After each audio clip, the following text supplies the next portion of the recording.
ஆன்மீக நண்பர்கள் அனைவருக்கும் அன்பு கலந்த வணக்கங்கள். இன்றைக்கு நாங்கள் ஆன்மீகம் சம்பந்தமான பதிவில் பார்த்தீங்கன்னு சொன்னால் அறிவும் ஆற்றலும் பெருக முருகனின் அருமருந்து என்னன்னு சொல்லி பார்க்கலாமா வாங்க. கந்தனை பூஜிக்கும் வேளையில் நாம் அவருக்குரிய மந்திரத்தை ஜெபிப்பதன் பயனாக பல அற்புத பலன்களை பெறலாம். முருகனின் மந்திரத்தை ஜெபிக்கும் ஒருவருக்கு அறிவும் திறமையும் தைரியமும் பெருகும்னே சொல்லலாம். அந்த வகையில் தான் ஒருவரின் அறிவையும் ஆற்றலையும் ஒளிர செய்யும் முருகன் காயத்ரி மந்திரத்தை நாம் இன்றைக்கு பார்க்கலாம். முருகன் காயத்ரி மந்திரம் என்னன்னு சொல்லி பார்த்தீங்கன்னு சொன்னா ஓம் தத் புருஷாய வித்மகி மகாசேனாய தீமகி தன்ன சண்முக பிரச்சோதயாத். அதாவது பார்த்தீங்கன்னா தேவர்களுக்கெல்லாம் சேனாதிபதியாக விளங்கும் மகா சேனாதிபதியாகிய முருகப்பெருமானே உங்களை வணங்குகிறேன். அடியனை ஆட்கொண்டு என்னை வழி நடத்த உங்களை வேண்டுகிறேன். இந்த மந்திரத்தை பார்த்தீங்கன்னா தினமும் 108 முறை தொடர்ந்து நீங்கள் ஒரு மண்டலம் அதாவது 48 நாட்கள் ஜெபித்ததன் பலனாக முருகப்பெருமானின் அருள் பரிபூர்ணமாக கிடைக்கும். அத்தோடு குரு பகவானின் அருளும் கிடைக்கும். இந்த மந்திரத்தை பார்த்தீங்கன்னா தினமும் ஜெபிக்க முடியாதவர்கள் செவ்வாய்க்கிழமைகள்லையாவது ஜெபிக்கலாம்.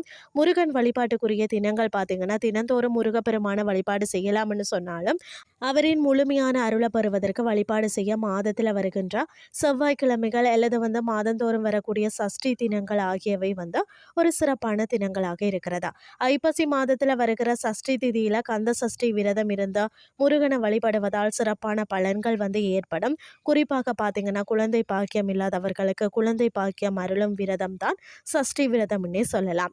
அதே போலதான் கார்த்திகை மாதம் முழுவதும் பார்த்தீங்கன்னா முருகப்பெருமானுக்கு விரதம் இருந்து வழிபாடு செய்தால் சிறப்பான பலன் கிடைக்கும். முருகன் வழிபாட்டு பலன்கள் பார்த்தீங்கன்னா முருகப்பெருமான முறைப்படி வழிபாடு செய்கிறவங்களுக்கு நீண்ட நாட்கள் இருக்கக்கூடிய நோய்கள் நீங்கும், எதிரிகள் தொல்லைகள் நீங்கும். மேலும் பார்த்தீங்கன்னு சொன்னால் எதிரிகள் உருவாகாமலும் தடுக்கும். துஷ்ட சக்திகளின் பாதிப்பில் இருந்து காக்கப்படுகிறார்கள். திடீர் ஆபத்துக்கள் ஏற்படாமல் காக்கும். மற்றது பார்த்தீங்கன்னா நினைத்த காரியங்கள் அனைத்தும் வெற்றி பெறும்னே சொல்லலாம். நீண்ட நாள் விருப்பங்கள் நிறைவேறும். நீண்ட நாட்களாக திருமணமாகாதவர்களுக்கு திருமணம் நடைபெறும்.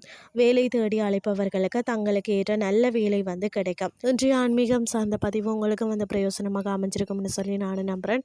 இதே மாதிரி மற்றொரு ஆன்மீகம் சார்ந்த பதிவோடு உங்களை சந்திக்கிறேன். நன்றி.